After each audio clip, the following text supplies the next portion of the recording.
সুপ্রিয় শিক্ষার্থীবৃন্দ, আজকে আমরা হাজির হয়েছি আমাদের অবচয়ের অঙ্কে যন্ত্রপাতি বা স্থায়ী সম্পত্তির সমাপনী ব্যয় কত আমরা বের করব। সো সবাই সমাধান করা যাক। আমাকে প্রশ্নে জানতে চেয়েছে একটি নির্দিষ্ট তারিখের পরে যে যন্ত্রপাতি হিসাবের ব্যয় কত টাকা হবে, যন্ত্রপাতি হিসাবের ব্যয় কত টাকা হবে।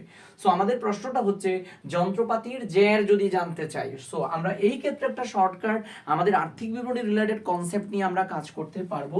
সেটা আমি দেখাবো হচ্ছে সমাপনী যন্ত্রপাতি সমান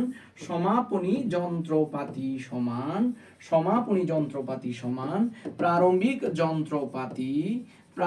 যন্ত্রপাতি প্লাস হচ্ছে আমরা যত ক্রয় করব মাইনাস হচ্ছে আমরা বিক্রয়।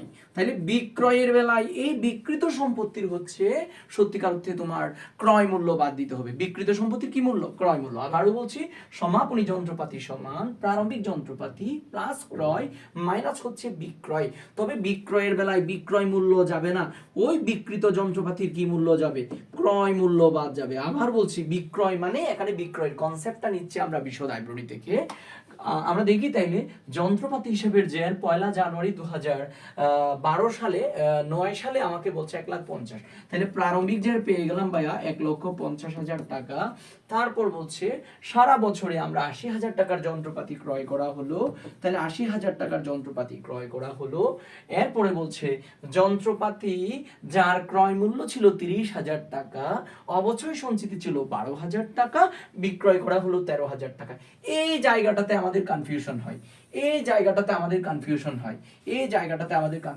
কয়টা মূল্য আছে দেখো, ক্রয় মূল্য আছে, অবচয় সঞ্চিতি আছে, আবার বিক্রয় মূল্য আছে। আমি বলছি ভাইয়া, আমাদের এখানে এই অংশটাতে সবসময় বিকৃত যন্ত্রপাতির ক্রয় মূল্য বসবে। বিকৃত যন্ত্রপাতির কি বলতো? ক্রয় মূল্য। তাহলে আমাদের বিকৃত যন্ত্রপাতির ক্রয় মূল্য কত টাকা বলতো ভাইয়া? 30,000 টাকা। আমরা যদি এখন এটা বিয়োগ করি তাহলে আমরা সমাপনী ব্যয় পেয়ে যাব, যন্ত্রপাতির সমাপনী ব্যয়। তাহলে 80,000 টাকা থেকে 30,000 টাকা চলে গেলে আমরা পাচ্ছি কত বলতো? 50। তাহলে অ্যান্সার হবে কত টাকা ভাইয়া?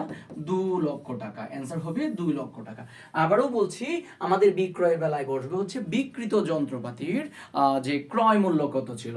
আর যদি এই যন্ত্রপাতি যদি বিক্রয় করা না হয় তাহলে সেই ক্ষেত্রে আমাদের পুঞ্জীভূত অবচয় মাইনাস করে আমরা সমাপনী ব্যয় পেয়ে যাব।